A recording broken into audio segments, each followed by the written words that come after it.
The 7 Habits of Highly Effective People. In a world that moves fast, demands quick answers, and constantly pulls our attention in different directions, many people feel busy but not effective. We work long hours, consume endless information, and chase goals that often change along the way. Yet, at the end of the day, there's a quiet question that keeps coming back. Am I really living the life I want? Or am I just reacting to what happens around me? This is where the 7 Habits of Highly Effective People becomes deeply relevant. This book isn't about shortcuts, tricks, or motivation that fades after a few days. Instead, it's about principles that shape how we think, how we decide, and how we act over time. Stephen Covey doesn't promise quick success. What he offers is something more demanding and, at the same time, more powerful, a framework for building a strong inner core that guides your actions consistently. From the beginning, Covey makes one thing very clear. Effectiveness doesn't start with techniques. It starts with character. Many people try to improve their lives by changing external behaviors, like better time management or communication skills. While those tools matter, they can only go so far. If the foundation is weak, the results won't last. True effectiveness comes from aligning your values, your decisions, and your actions. The 7 habits form a progression. They are not random ideas. They follow a natural path of growth. The first 3 habits focus on what Covey calls private victory. They deal with how you relate to yourself, how you take responsibility, and how you define direction in your life.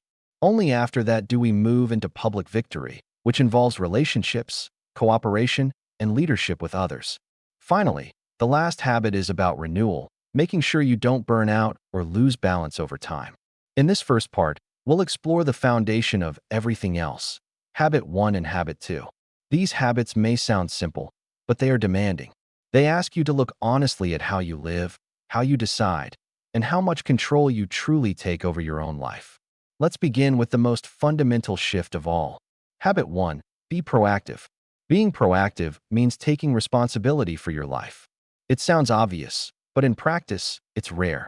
Most people live in a reactive mode, even if they don't realize it. They blame circumstances, other people, the economy, their past, or bad luck. When things go wrong, their focus immediately goes outward. Reactive language reveals this mindset clearly. People say things like, "I can't do anything about it. That's just how I am," or "if only things were different."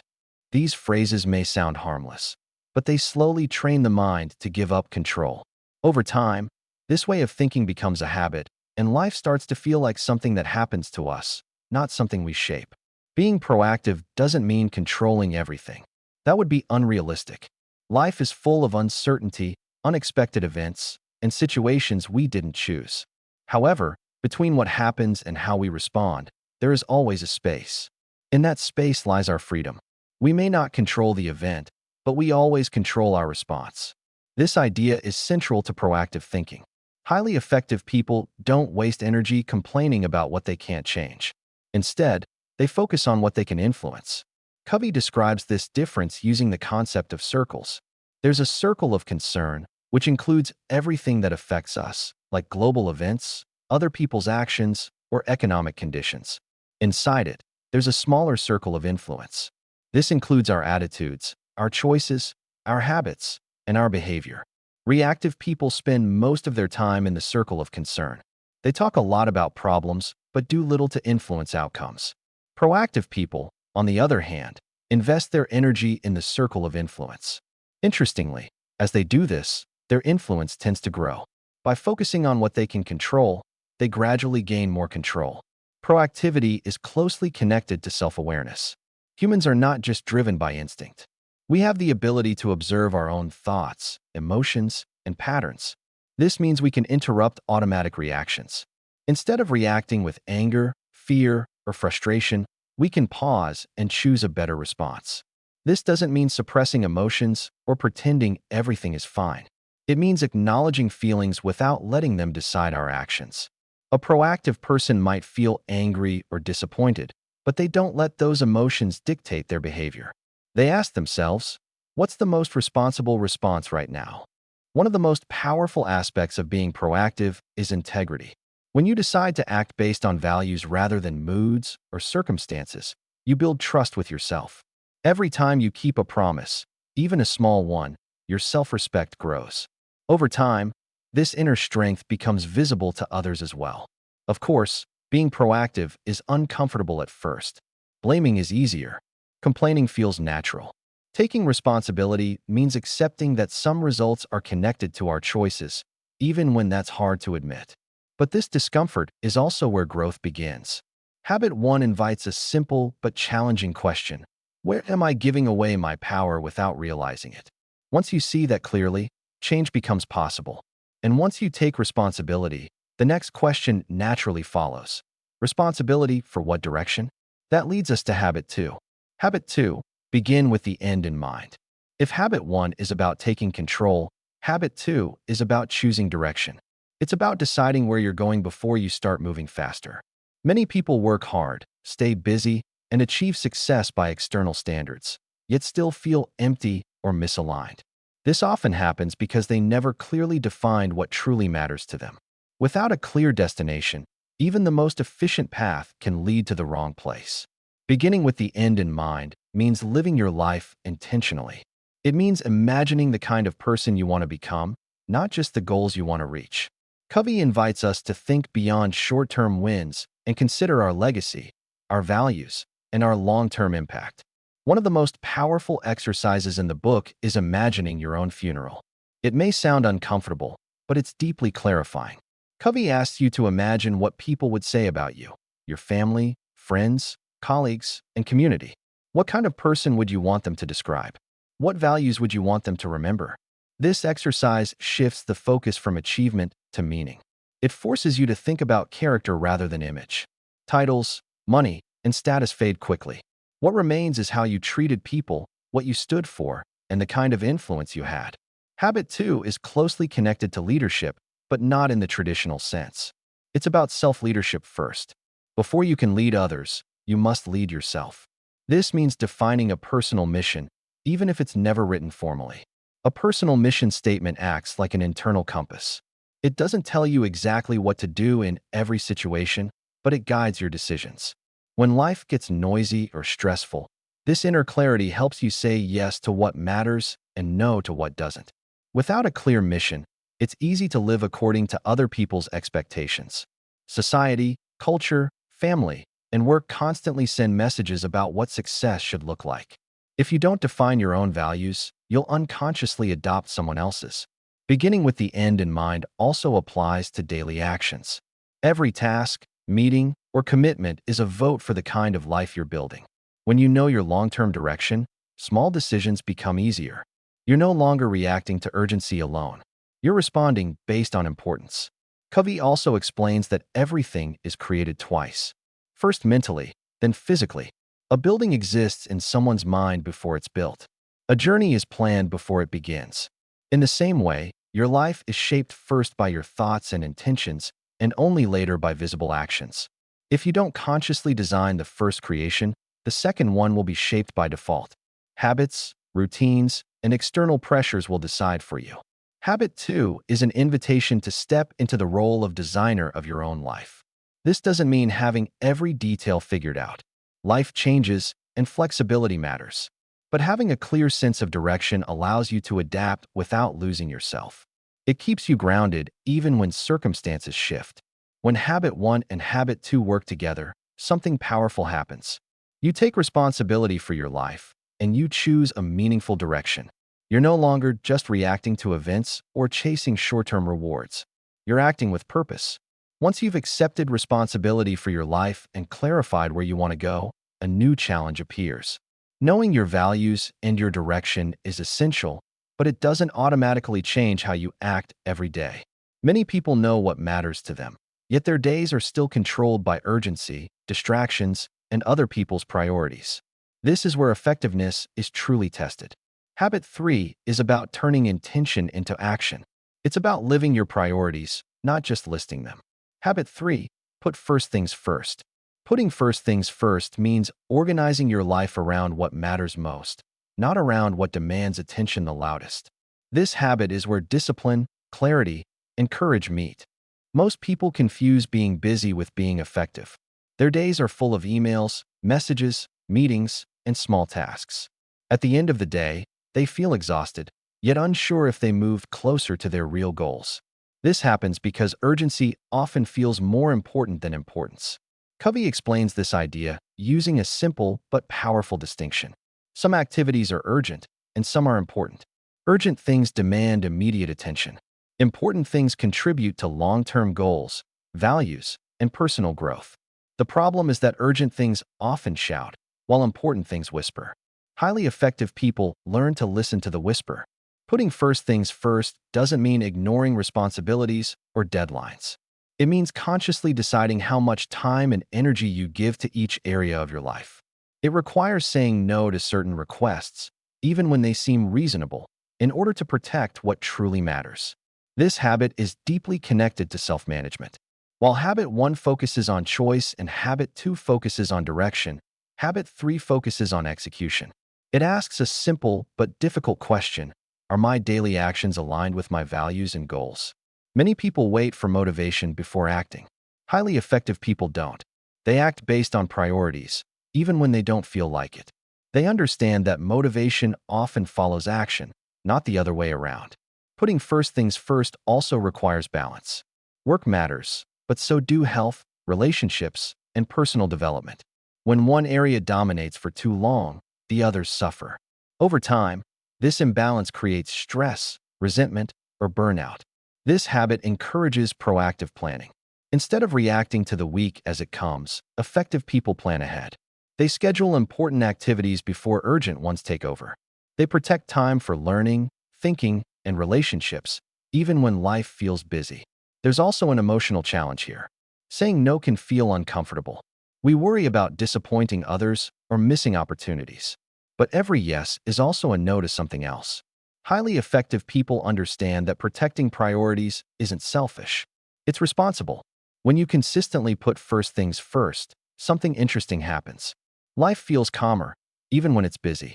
You're no longer running from one fire to another. You're acting with intention. Once you've learned to manage yourself effectively, you're ready to move from private victory to public victory. This is where relationships, cooperation, and trust become central. That brings us to habit 4. Habit 4. Think win-win. Thinking win-win means seeking solutions that benefit everyone involved. It's not about competition, domination, or sacrifice. It's about mutual benefit, fairness, and long-term success. Many people grow up with a win-lose mindset. They believe that for someone to win, someone else must lose. This way of thinking creates competition, fear, and mistrust. In the short term, it may bring results, but over time, it damages relationships and limits possibilities. There's also a lose-win mindset, where people constantly give in to keep peace or gain approval. While this may avoid conflict temporarily, it often leads to frustration, resentment, and low self-respect. Win-win is different. It's based on the belief that life isn't a zero-sum game. There's often a third option, one that satisfies both sides, if people are willing to communicate honestly and creatively. Thinking win-win starts with character. It requires integrity, maturity, and an abundance mindset. Integrity means being true to your values. Maturity means expressing your needs clearly while respecting others. An abundance mindset means believing there's enough success, opportunity, and recognition for everyone. In practice, win-win doesn't mean agreeing with everyone or avoiding difficult conversations. Sometimes, the most respectful solution is to agree to disagree. In some situations, no deal is better than a bad deal. Win-win isn't about pleasing others at your own expense. In work environments, thinking win-win builds trust and cooperation. Instead of competing for credit or power, people focus on shared goals. Over time, this creates stronger teams and more sustainable success. In personal relationships, win-win encourages empathy and fairness. It shifts conversations from who's right to what's best for both of us. This mindset reduces defensiveness and opens the door to real understanding. However, win-win thinking isn't automatic. It requires patience and courage. It means listening deeply, being open to new ideas, and sometimes letting go of the need to be right. This naturally leads us to the next habit, which is the foundation of meaningful communication. Habit 5. Seek first to understand, then to be understood. Habit may fifth be the most powerful habit in the entire book. It's about listening, not just hearing. It's about understanding others before trying to explain yourself. Most people listen with the intention to reply, not to understand. While someone is speaking, they're already preparing their response, judging the message, or relating it to their own experience. As a result, true understanding rarely happens. Covey introduces the idea of empathic listening. This means listening with the intent to understand the other person's feelings, perspective, and meaning. It's not about agreeing. It's about seeing the world through their eyes. This kind of listening requires humility. It means accepting that your perspective isn't the only valid one. It also requires patience. Understanding takes time, especially when emotions are involved. When people feel truly heard, something shifts. Defensiveness lowers. Trust increases. Communication becomes more open and honest. Often, once someone feels understood, they're much more willing to listen in return. Seeking first to understand doesn't mean suppressing your own thoughts or needs. It means sequencing communication correctly. Understanding comes first. Expression comes second. In professional settings, this habit prevents misunderstandings and conflicts. Leaders who listen build loyalty and clarity. Teams that practice empathic listening collaborate more effectively. In personal relationships, this habit is transformative. Many conflicts aren't about the surface issue. They're about feeling ignored, misunderstood, or disrespected. When listening becomes genuine, problems often lose their intensity. This habit also requires courage. Truly listening means being open to information that may challenge your assumptions. It means admitting when you're wrong or incomplete in your understanding. Once understanding is established, being understood becomes much easier. Your message lands differently because it's built on respect and connection. Habits 4 and 5 work together. Win-win thinking sets the intention for mutual benefit. Empathic listening provides the method. Together, they create strong, trusting relationships. As we move into the final habits, the focus shifts again. Until now, we've worked on personal responsibility, clear direction, disciplined action, fair thinking, and deep understanding. These habits build a strong, individual foundation. However, life doesn't happen in isolation. Work, family, friendships, and society all require interaction. Habit 6 shows what becomes possible when strong individuals truly work together. Habit 6, synergize. Synergy is the habit that brings everything together. It's the result of practicing the previous habits consistently. When people are proactive, clear about their values, disciplined in action, committed to win-win solutions, and capable of deep listening, something powerful emerges. That power is synergy. Synergy means that the whole becomes greater than the sum of its parts. It's not just cooperation. It's creative collaboration. It's what happens when differences are not only accepted, but valued. Many people see differences as obstacles. Different opinions, personalities, cultures, or working styles can feel uncomfortable. When people lack emotional maturity or trust, differences quickly turn into conflict. But highly effective people see differences differently. They understand that diversity of thought creates better solutions. Synergy requires trust. Without trust, people protect themselves. They hide ideas, avoid risks, and defend positions. With trust, people open up. They share thoughts freely, listen openly, and explore possibilities together. Trust doesn't appear instantly. It's built through consistent behavior, honesty, and respect. This habit also requires humility. Synergy doesn't work if one person needs to dominate or control the outcome. It requires the ability to say, "I don't have all the answers," and to genuinely consider other perspectives. In practical terms, synergizing means approaching problems with curiosity instead of judgment. It means asking, "What can we create together that we couldn't create alone?" This mindset transforms meetings, relationships, and teamwork. In organizations, synergy leads to innovation.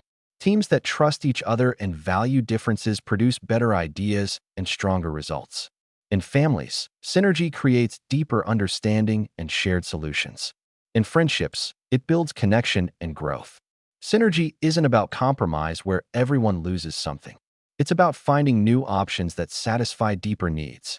This often takes more time and effort, but the results are far more sustainable. Importantly, synergy doesn't eliminate conflict. It changes how conflict is handled. Instead of seeing conflict as a threat, effective people see it as information. Differences reveal perspectives that may be missing. When handled with respect, conflict becomes a source of creativity. Habit 6 reminds us that effectiveness isn't just personal, it's collective. Growth expands when people work together with openness and trust. However, even the best collaboration can't last without renewal. Energy fades. Focus weakens. Over time, effectiveness declines if we don't take care of ourselves. This leads us to the final habit. Habit 7. Sharpen the saw. Habit 7 is about renewal. It's about maintaining and improving the capacity to live all the other habits. Covey calls this sharpening the saw, a metaphor that illustrates a simple truth. If you keep working without stopping to renew yourself, performance will suffer. Many people feel guilty when they rest or invest time in themselves. They see it as unproductive. However, highly effective people understand that renewal isn't a luxury. It's a necessity. Sharpening the saw involves 4 key areas of life: physical, mental, emotional, and spiritual. These areas are interconnected. Ignoring one affects the others. Physical renewal includes exercise, proper nutrition, rest, and sleep. When the body is neglected, energy drops and stress increases. Productivity may continue for a while, but eventually, exhaustion takes over. Taking care of the body isn't about perfection. It's about consistency. Mental renewal involves learning, reading, reflecting, and challenging the mind. Without mental growth, thinking becomes rigid and shallow. Effective people make time to learn continuously, even when life is busy. Emotional and social renewal focuses on relationships. Connecting with others, building trust, and offering support strengthens emotional health. Isolation weakens resilience. Meaningful relationships restore balance and perspective. Spiritual renewal doesn't necessarily mean religion. It refers to connecting with values, purpose, and meaning. It's about remembering why you do what you do.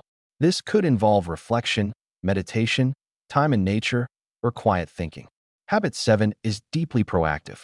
It requires scheduling renewal, not waiting for burnout. Highly effective people don't see self-care as something they do after everything else is finished. They see it as what allows everything else to work. Renewal also brings perspective.